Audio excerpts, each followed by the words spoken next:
Hello, what's up mga karyat? Welcome to my new video!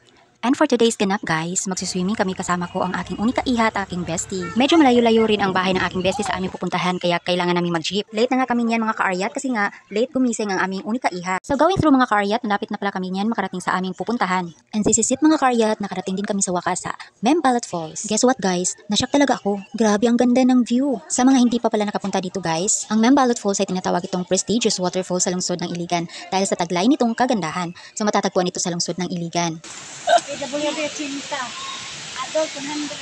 Hi guys, naabot namin diri sa Kaliguanan.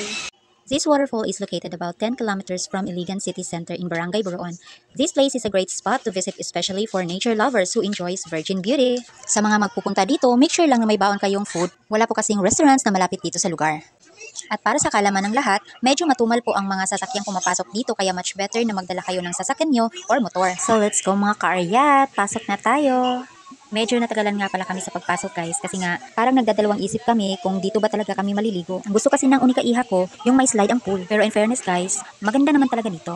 At yung entrance fee nila ay napakamura pa. 100 pesos entrance fee at 300 naman yung cottages. Kung ikaw ay nature lover, pasok na pasok ka dito. Worth it na worth it talaga ang 400 pesos mo. Makakaligo ka na, makaka-relax ka pa. Samahan mo pa ng magandang tanawin at malamig na tubig. O diba, pak na pak talaga? Nag-video ko.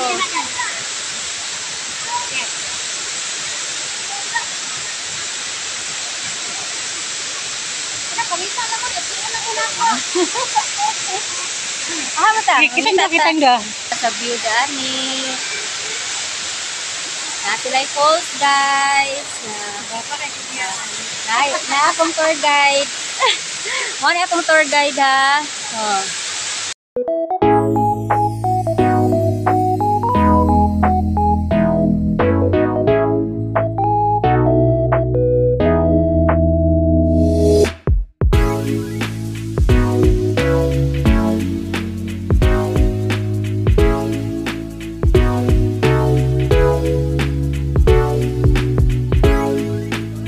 That's it for today mga karyat. Thank you for watching. See you in my next video. Bye!